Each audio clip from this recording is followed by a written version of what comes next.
Minute का एक interview कर लें तो मैं आपको फिर रिटर्न में टेक्स्ट बता दूंगा। तो ये मूल विचार कहाँ से आया दलित स्वाभिमान यात्रा या आजादी मार्च का?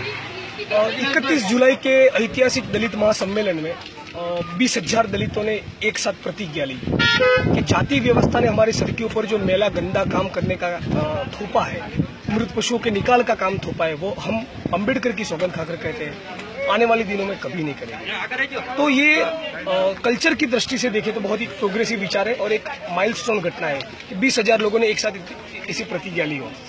लेकिन इस प्रतिक्रिया से हमें आगे भी जाना है, एक सेंस में ये रेटोरिक है। बिल्कुल। तो उसका वैकल्पिक विकल्प क्या है?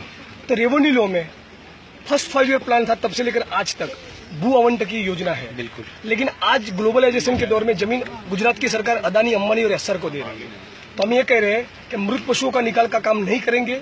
जो जमीन आप अदानी, अंबानी और एस्सर को दे रहे हो उसकी बजाय दलित, आदिवासी और ओबीसी को दो। तो ये सारे विचार उस महासम्मेलन तक क्यों सीमित रहे? पूरे गुजरात में फैले, गुजरात के बाहर भी जाए और एक जबरदस्त सामाजिक क्रांति और आर्थिक आंदोलन दोनों का एक कॉम्बिनेशन हो। बिल्कुल। उस सोच को आगे बढ़ाने के लिए पदयात्रा का आयोजन किया। आप अपने भाषणों में बार बार दलित मुस्लिम एकता की बात करते हैं और दूसरी आपने एक और बहुत महत्वपूर्ण बात कही थी कि दलितों में जो सबसे दलित है वाल्मीकि समाज, आप उनकी बात अक्सर कर रहे हैं, मैं देख रहा हूँ। तो आप इसको व्यापक स्तर पर देखते हैं, सिर्फ दलित मुद्दा नहीं देखते हैं, थोड़ा इसके बारे में बताइए। मैं कॉन्शियसली कहता हूँ कि यदि मेरी 2 बहनें रहती तो एक मैं वाल्मीकि समुदाय में देता, दूसरी देता मैं मुस्लिम परिवार में।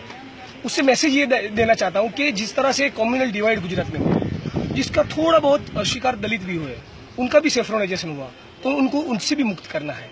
और दलित मुस्लिम एकता की बात यदि अहमदाबाद और गुजरात में नहीं होगी तो और कहाँ होगी? बिल्कुल। और दलितों का एक सेल्फ क्रिटिसिज्म ये भी होना चाहिए। जिस तरह से मैं हमेशा नॉन दलित एक्टिविस्ट फ्रेटर्निटी को ये सवाल पूछता हूँ कि आपका डिसेंट कास्ट पर्सपेक्टिव क्यों नहीं है, तो मुझे खुद को ये भी पूछना है कि दलित मूवमेंट का एक डिसेंट जेंडर पर्सपेक्टिव क्यों नहीं है, हमारे अंदर सबकास्टिज्म क्यों है, तो वो भी खत्म करना है। तो इसलिए दलित मुस्लिम एकता की और वाल्मीकि समुदाय की बात तो वो एजेंडा है और बहनों की बात।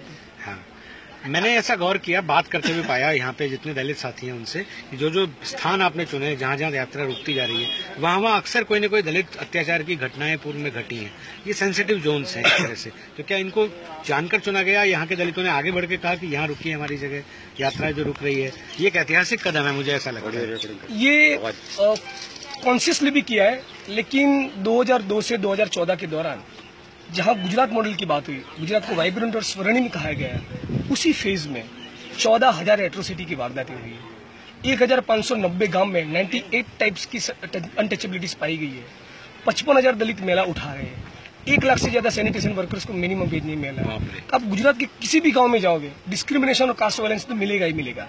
ये सारे को कवर अप करके रखा है वाइब्रेंट गुजरात के नारों में। तो अब जब ऊना की घटना के चलते गुजरात और पूरे देश के दलित समाज में एक चेतना पैदा हुई है, तो ये गुजरात मॉडल तितर बितर हो रहा है और एक्सपोज हो रहा है। तो ये जो गुजरात मॉडल है, इसको पूरे हिंदुस्तान में लागू करने की कोशिश की जा रही थी। बिल्कुल। तो मेरी सारे क्या हम ये कहें कि इसकी अंत की शुरुआत यहाँ से हो गई है? बिल्कुल हो चुकी है और होनी चाहिए।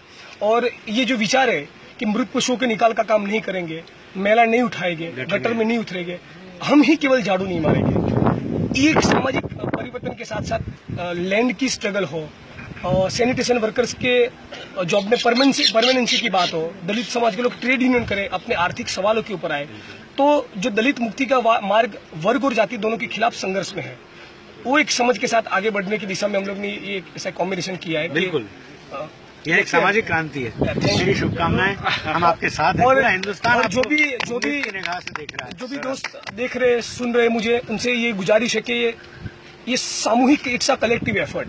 तो इस बात को पूरे गुजरात के बाहर भी हम ले जाना चाहते हैं।